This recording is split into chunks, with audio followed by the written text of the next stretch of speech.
Perkenalkan, nama saya Ahmad Paribamuka. Saya mahasiswa Prodi Ilmu Komunikasi dari Universitas Terbuka. Pada malam hari ini saya berkesempatan untuk mewawancarai narasumber hebat kita, Ibu Rahani Wijaya Putri. Beliau adalah HRD PT Wibai Indonesia, salah satu perusahaan multinasional yang berkantor di Singapura, kemudian sudah ekspansi di Indonesia, sudah membuka cabang di beberapa kota besar termasuk Jakarta. Beliau, Ibu Raha, adalah HRD dan kebetulan berkantor di Jakarta. Ya, halo. Sebelumnya saya terima kasih Ibu Raha. Beberapa kali kita membuat janji dan akhirnya bisa terlaksana pada malam hari ini. Pada kesempatan hari ini saya sudah menyiapkan Bu Raha beberapa pertanyaan yang sudah saya susun, akan saya sampaikan. Saya ingin mendengar pandangan dari Bu Raha sebagai seorang HRD terkait pilkada yang akan kita laksanakan beberapa hari lagi. Untuk mempersingkat waktunya, saya akan langsung aja Ibu masuk ke pertanyaan yang nomor satu. Yang pertama, saya ingin mendapat pendapat nih. Saya ingin mendengar pendapat Ibu Raha tentang pilkada DKI tahun ini. Karena untuk pertama kalinya nih Bu, pilkada DKI Jakarta diikuti oleh calon dari independen. Jadi mereka ada pasangan calon yang tidak mempunyai background partai. Itu seperti apa pendapat Ibu? Iya, menarik ya. Untuk pilkada tahun ini juga saya lihat semuanya semarak, semuanya bersemangat seperti itu. Terutama dari setiap paslon-paslon nih semuanya terlihat seger-seger ya, baru-baru nih, wajah-wajah baru, wajah-wajah yang sepertinya bisa menjanjikan kemenangan yang mutlak nih. Nah, saya juga berharapnya sih semoga nanti semuanya lancar ya, semua siapapun nanti yang menang, gimana deh supaya Indonesia lebih maju, lebih baik lagi. Iya, Ibu. Saya juga merhatiin Ibu. Di berbagai daerah itu kelihatannya euforianya lumayan besar ya. Mereka sepertinya yakin terhadap 3 pasangan calon ini akan membuat Jakarta yang lebih baik, terutama di dalam dunia kerja. Kalau dari pandangan Ibu sendiri seperti apa tentang fenomena maraknya euforia nih menjelang pilkada ini? Iya, kebetulan maraknya nih terasa sekali ya, terasa sampai ke sosial media pun ramai nih membahas pilkada. Nah, kalau dari saya sendiri sih, saya lebih antusiasnya itu karena mungkin beberapa paslon nih bisa menggait Gen Z nih, yang bisa tahu demand-nya, bisa tahu dari demografi sosial media ya. Jadi mereka bermain sosial media untuk menarik nih partisipan untuk bisa mengikuti pilkada pada tahun ini gitu sih. Jadi intinya pilkada tahun ini cukup meriah Bu. Iya, betul. Karena diikuti yang cukup banyak pasangan calon, ada 3 dan pasangan calon ini termasuk ada wajah-wajah baru di Jakarta ya. Betul. Seperti pasangan nomor 1 Ridwan Kamil yang beliau ini kan udah identik banget dengan Jawa Barat, betul. Tapi tiba-tiba nyalon di Jakarta. Nah, itu kan cukup menarik Bu. Mungkin lanjut pertanyaan kedua Bu. Saya langsung fokus ke salah satu nih rencana dari pasangan calon gubernur dan wakil gubernur. Ada wacana atau ada pendapat dari pasangan nomor urut 1 yaitu Ridwan Kamil dan Suswono itu akan mengadakan job fair rutin di setiap kecamatan. Nah, saya ingin mendengar pendapat Ibu sebagai seorang HRD dengan wacana tersebut. Itu seperti apa pandangan Ibu? Baik, sebenarnya visi misi ini menarik ya, karena job fair beberapa belakangan ini kan hanya terjadi di kota-kota besar ya. Nah, ini kan akan diadakannya di kecamatan ya, menarik. Tapi mungkin banyak yang perlu diperhatikan terkait job fair ini sendiri. Harus matang, harus dilaksanakan secara terstrategi dengan baik lah, terstruktur. Ketika memang tidak terstruktur itu kan takutnya nantinya malah tidak efektif ke peserta-pesertanya juga atau ke panitia-panitia yang mengikuti. Jadi menurut saya sebenarnya bagus apabila semuanya disusun secara matang. Jika matang kan peserta juga banyak mendapat pekerjaan, lalu pemerintah juga terbantu dengan mengurangi tingkat pengangguran di Indonesia seperti itu. Jadi lebih ke bagaimana membuat program ini tuh matang gitu sih. Saya kan juga mengamati perkembangan digitalisasi akhir-akhir ini, bahwa semuanya itu geraknya serba online. Betul. Dan kita tahu di media sosial atau di zaman sekarang itu banyak sekali aplikasi pencari kerja ya, Iya, seperti betul. Jobstreet, LinkedIn, Indeed, dan seterusnya. Nah, menurut Ibu itu lebih efektif mana? Ini sebagai HRD nih, Iya.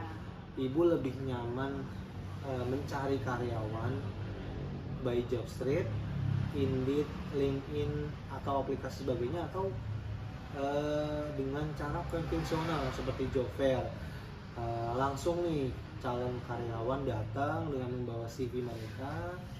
Nah, itu seperti apa menurut Ibu? Oke, ini menarik karena ya sekarang banyak pilihan untuk bisa mencari pekerjaan, ataupun kita sebagai rekruter atau HRD bagaimana cara mendapatkan kandidat lebih cepat. Cuma kalau kita bicara kenyamanan, sebenarnya menurut saya kita juga memikirkan sebagai HRD itu efektivitas ya. Jadi kita merekrut itu kan perlu effort dari HRD-nya juga dari kandidatnya ya. Kalau misalnya kita bicara job fair, sebenarnya efektif juga job fair kalau semuanya terstruktur. Tapi kalau misalnya tidak terstruktur kan bisa membuat kemacetan. Mereka membawa berkas yang misalnya ternyata berkasnya tidak dipergunakan, kan malah membuat sampah. Nah, tapi kalau dari saya sendiri, saya sebenarnya lebih suka menggunakan LinkedIn atau aplikasi-aplikasi online itu. Karena kalau kita menggunakan aplikasi itu, kita juga bisa membaca mereka berdasarkan dari profil mereka sendiri, apakah mereka melengkapinya dengan baik atau tidak. Nah, melengkapinya dengan baik ini kan menggambarkan kepribadian si ininya juga, kandidatnya juga ya. Nah, itu bisa membuat kita juga efektivitas dalam waktu. Kita tidak perlu bertemu, kita tidak perlu kandidat juga tidak perlu ke kantor, atau mengurangi uang jajan mereka yang harus yang mungkin ngeprint atau mungkin menggunakan transportasi umum. Itu kan bisa mengurangi waktu ya. Nah, selain daripada itu, sebenarnya aplikasi online juga berguna nih untuk kita sebagai rekruter, supaya mengurangi yang namanya sampah kertas. Jadi kita mengurangi namanya ngeprint, at least semua bisa download. Kita bisa screening CV by layar laptop aja, gitu lebih gampang. Terus untuk kandidat nggak perlu capek-capek untuk hadir, kita punya aplikasi-aplikasi untuk Zoom meeting mungkin seperti itu. Ya, mungkin memang lebih efisien apabila lewat aplikasi, Bu ya. Iya. Mungkin saya melihatnya juga sesuai kebutuhan aja ya. Misal, nah Ibu kan Wibai ini kan di bidang startup, Bu ya. Betul. Jadi mungkin ketika Ibu mencari karyawan, Ibu lebih bisa screening sesuai dengan lulusannya apa. Betul. Mungkin Ibu sedang butuh calon karyawan dengan background sistem informasi, mungkin yang jago IT, tapi ketika kita job fair yang datang malahan teknik, itu kan nggak cocok, Bu ya. Menurut saya betul juga sih, sebenarnya emang lebih lebih memudahkan lewat aplikasi, Bu ya. Mungkin ini jadi nanti masukan buat para calon wakil gubernur, calon gubernur untuk mematangkan lagi program job fair ini, Bu. Mungkin langsung saja, Bu, saya ke pertanyaan selanjutnya. Ini juga cukup menarik nih, Bu. Ada pasangan calon gubernur dan wakil gubernur nomor urut 2, Dharma Pongrekun dan Kunwardana. Beliau ini punya wacana akan mengutamakan karyawan khusus untuk orang yang berKTP DKI Jakarta. Jadi beliau akan membuat kebijakan, akan membuat arahan kepada perusahaan yang ada di Jakarta untuk lebih memprioritaskan menerima karyawan dengan KTP DKI Jakarta.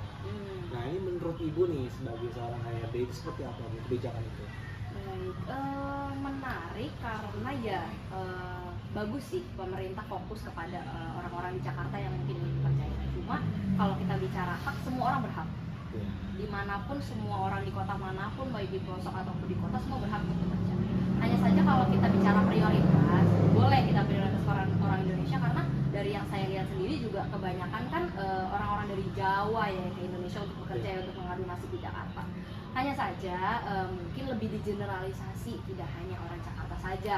Kita memberi kesempatan juga orang-orang di mana yang ingin bekerja di Jakarta, ya oke, open. Nah, misalnya memang pemerintah ingin fokus ke Jakarta, mungkin lebih sering membuat program lah gimana caranya mengembangkan sumber daya di Jakarta, atau mengembangkan sumber daya orang-orangnya nih, apakah membuat pelatihan untuk mereka bisa menggali lagi sebenarnya kemampuan saya di bagian mana sih. Nah, itu kan juga mempermudah orang-orang untuk bisa mendapatkan pekerjaan di Jakarta ya. Tentunya kita sebagai HRD juga mempertimbangkan, masa kita menerima orang yang dari Jakarta aja cuma nggak punya potensi nih, nggak punya skill nih gitu. Nah, itu kan perlu dikembangkan. Nah, itu yang perlu difokuskan juga. Jadi bukan hanya prioritas untuk cepat bekerja, tapi juga prioritas untuk bagaimana caranya semua orang di Jakarta juga punya skill gitu, untuk bisa beradu nasib dengan orang-orang yang dari luar kota gitu. Ya Bu, mungkin kembali ke nilai kompetensi dari mereka sendiri ya. Orang Jakarta tapi kompetensinya kurang, tapi ada orang dari luar Jakarta yang mempunyai kompetensi tinggi. Mungkin mereka kebetulan orang di luar Jakarta bekerja di Jakarta, tapi dia mungkin punya background kuliah di luar negeri, kan pasti pengalamannya lebih banyak. Pasti akan dipilih yang lebih kompetensi Bu ya. Betul. Dari pandangan HRD. Mungkin kalau boleh saran nih kepada Bapak pasangan calon nomor 2 nih, mungkin itu adalah tahap terakhir kali ya. Jadi misal ada 2 kandidat nih, sama-sama punya kompetensi yang bagus, sama-sama punya bakat yang besar. Yang satu bukan KTP DKI, yang satu DKI, mungkin lebih diprioritaskan warga DKI. Nah, boleh. Mungkin itu yang terakhir aja kali ya. Oke. Saya lanjut Ibu. Ya, silakan. Cukup menarik nih. Iya. Berbincang dengan Bu Raha. Saya lanjut ke pertanyaan keempat Bu. Yang keempat, kembali saya fokus ke gagasan dari salah satu pasangan calon. Pasangan calon nomor urut 1 yaitu Ridwan Kamil dan Siswono. Beliau ingin membuat program WFH bergilir sesuai bidang. Misalnya sektor seni, semua kantor WFH. Selasa di bidang hukum, semua sektor usaha di bidang hukum WFH. Kemudian Rabu di sektor di bidang media, misalnya semua WFH, dan seterusnya. Jadi per hari itu ada sektor industri yang WFH. Menurut Ibu nih seperti apa Bu? WFH ya, work from home lah ya, ibaratnya kalau kata anak-anak Gen Z sekarang gitu.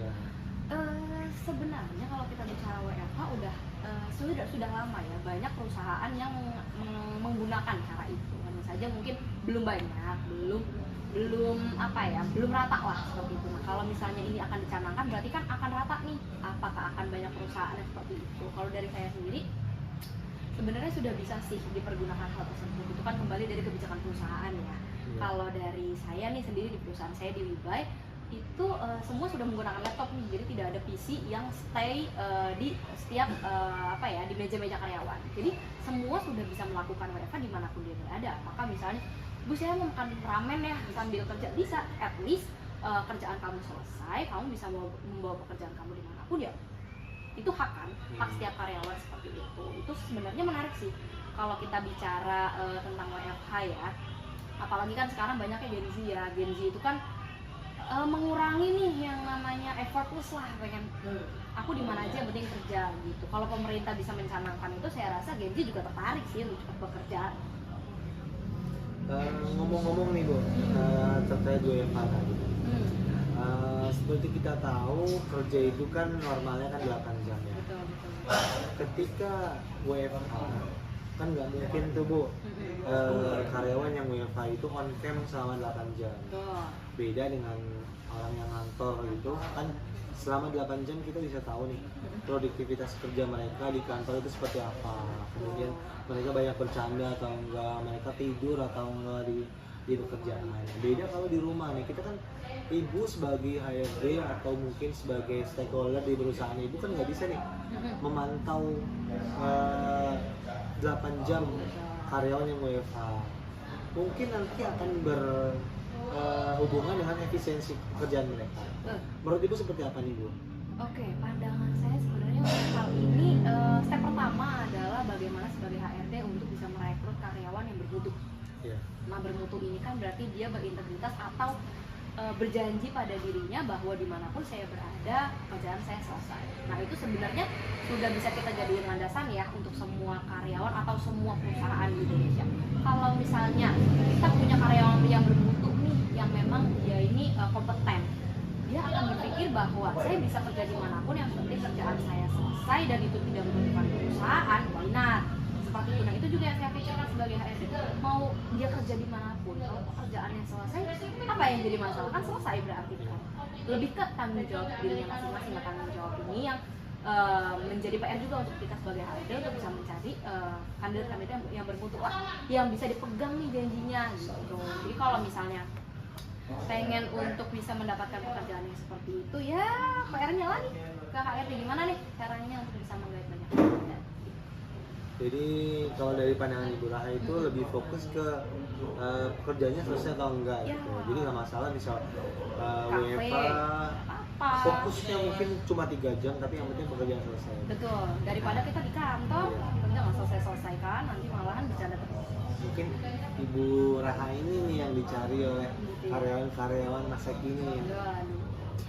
Pertanyaan terakhir dari saya Bu, menurut Badan Pusat Statistik per Agustus 2023 tingkat pengangguran terbuka di Indonesia itu, di Jakarta itu 6,53% atau sekitar 355.000. Dan menariknya nih, dari 355.000 itu 70% didominasi oleh Gen Z.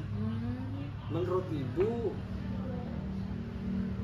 harapan apa yang Ibu ingin sampaikan kepada pasangan calon, 3 pasangan calon gubernur dan wakil gubernur untuk mengatasi problem ini? Oke, menarik karena kita membicarakannya pengangguran ya. Angka pengangguran ini semakin meningkat, tapi juga kita sebagai recruiter semakin susah mencari kandidat. Nah, sebenarnya ini PR tidak hanya untuk gubernur ya, calon gubernur, tapi untuk semua masyarakat di Indonesia nih, gimana caranya kita open minded untuk bisa cepat bekerja. Tapi kalau kita bicara bagaimana pendapat saya terkait hal ini, mungkin bagaimana nih pemerintah untuk membuat program di mana kita bisa menggait banyak kandidat dari Gen Z tertarik untuk bisa cepat bekerja. Nah, itu kan PR-PR yang sebenarnya sudah lama ya, belum terselesaikan. Kalau memang pendapat dari saya nih ya, sebagai saya orang awam lah, saya juga bukan orang pemerintah ya. Kalau dari saya mungkin kita bisa membuat banyak program di mana program tersebut ini mempunyai reward, atau program ini itu ketika seseorang mengikuti program ini itu berdampak untuk dia bisa mendapatkan pekerjaan. Contohnya kalau saya boleh berpendapat ya, kita akan kembali ke dunia demokratis ini ya, saya pengen berpendapat. Contohnya misalnya kita bikin salah satu webinar atau ya seminar offline. Nah, kita bisa mengundang Gen Z di mana di acara tersebut ada sebuah reward yang bisa didapatkan oleh Gen Z. Nah, reward tersebut bisa kita pakai untuk mendaftar di perusahaan, sehingga banyak Gen Z yang hadir. Gen Z ini tertarik, oh aku ikut aja seminar itu, nanti kalau aku ikut itu aku akan mendapatkan banyak reward yang bisa saya pakai untuk daftar kerja. Nah, itu kan bisa kan dijadikan opsi-opsi lah gitu, walaupun ya mungkin akan lebih banyak nanti mungkin ide-ide dari pemerintah ya. Tapi kalau dari saya ya sebagai orang awam itu sih, gimana nih caranya kita menggait Gen Z, kita tahu dulu apa yang Gen Z suka, apa yang Gen Z mau, sehingga si Gen Z ini tidak merasa terbebani bahwa ya kerja itu capek. Ya sebenarnya kerja capek, cuma kan Gen Z mungkin kaget ya, jadi dari semasa dia kuliah dia belum ada pengetahuan sebenarnya dunia pekerja itu seperti apa sih. Nah, itu kan dia perlu untuk diedukasi. Nah, edukasi ini yang jadi PR untuk pemerintah, bagaimana caranya menggait Gen Z untuk tertarik bekerja gitu kan. Jadi itu sih dari aku itu aja sih. Iya Bu, sebenarnya saya juga mencermati itu di berbagai media sosial. Saya juga yakin sih dari sekian banyak Gen Z yang tidak bekerja atau nganggur, itu saya yakin tidak semua itu tidak punya kompetensi. Betul. Artinya masih banyak Gen Z yang sebenarnya mereka punya kompetensi, tapi mungkin mereka tidak cocok nih dalam pekerjaan yang mungkin telah mereka lakukan. Dan juga saya juga melihat tren di masyarakat bahwa masyarakat menilai bahwa Gen Z itu secara mental itu lemah. Jadi kan banyak tuh istilah dikit-dikit mental health, dikit-dikit mental health gitu. Dan memang rata-rata yang mengeluh seperti itu memang Gen Z. Menurut ibu seperti apa tuh? Pendapat ibu seperti apa ketika ada Gen Z yang mungkin baru mendapat pressure sedikit dari atasan, pekerjaannya numpuk sedikit, tiba-tiba langsung bilang mental health. Nah, itu seperti apa Bu? Oke, ini pendapat untuk Gen Z dulu ya. Ini untuk para Gen Z dengerin. Sebenarnya kalau dari saya sendiri, saya sebenarnya masih hitungan Gen Z mungkin walaupun Gen Z akhir ya. Kalau saran dari saya mungkin kalian bisa mempelajari banyak hal itu dari orang-orang tua atau orang-orang yang sudah bekerja lebih lama dari kita. Biasanya kalau saya ya dulu saya tanya gimana sih pekerjaan ini, dunia kerja itu seperti apa sih, itu kita mencari tahu dulu nih sebagai Gen Z. Jangan tidak mau tahu. Gen Z itu kan orang yang apa-apa pengen tahu tentang hal dunia kayak gitu. Nah, pemerintah juga bisa membuat pemberitahuan atau edukasi kepada Gen Z seperti apa sih dunia kerja. Dunia kerja tuh mau kandidat yang seperti apa sih, atau manusia seperti apa nih yang dicari di dunia kerja. Nah, itu kan bisa diberitahu pada Gen Z. Itu pun sebenarnya tidak edukasi itu tidak hanya untuk Gen Z ya, diedukasi juga nih sebagai HRD. Jangan sebagai HRD juga hanya menerima yang sudah berpengalaman aja kan. Kita juga kan sebagai HRD harus memberi kesempatan untuk Gen Z yang baru lulus mau kerja. Nah, itu juga pemerintah bisa nih untuk dua pihak ini kita edukasi bareng-bareng. Apakah kita bikin satu webinar di mana ada HRD juga, ada Gen Z juga, kita bisa mendengar pendapat-pendapat dari Gen Z sebenarnya apa sih yang Gen Z mau, atau bagaimana sih pendapat HRD pengen Gen Z yang seperti apa gitu. Jadi ya dua pihak lah, jadi semuanya sama-sama diedukasi. Mau nggak mau, sadar nggak sadar, Gen Z itu emang penting sekali Bu. Jadi untuk informasi saja, di tahun ini itu adalah tahun terbesar di mana usia produktif itu ada nih di Indonesia. Jadi di tahun-tahun ini umur produktif dari 17 sampai 29 tahun ini lagi banyak-banyaknya. Ini sebenarnya sebagai perhatian pemerintah juga nih, supaya mereka bisa diserang, dikasih edukasi, diberi pengetahuan lagi, supaya mereka bisa meningkatkan value mereka. Betul. Dan juga mau nggak mau juga Gen Z ini akan menjadi penerus kita nih. Mereka akan Gen Z yang sekarang ini, mereka suatu saat akan ada di pemerintahan. Mereka akan ada di posisi mereka memegang pencetus kebijakan. Mereka akan berada di perusahaan-perusahaan juga nantinya untuk mungkin memimpin perusahaan. Nah, makanya kita juga harus fokus ya. Nanti menjadi perhatian betul ini ya. Tadi saya lihat datanya ada 355.000 pengangguran di Jakarta, dan 70%-nya adalah Gen Z. Terima kasih Bu Raha. Terima kasih. Sayang sekali wawancara kita, obrolan kita yang sangat menarik ini harus kita batasi dengan waktu. Sebelumnya saya berterima kasih sama Ibu Raha sudah menyempatkan waktunya sekali lagi. Nah, kemudian saya juga berharap kita bisa mempunyai kesempatan di lain waktu untuk menyambung nih obrolan kita yang masih banyak sekali sebenarnya. Dari saya sekian. Terima kasih Bu Raha. Terima kasih.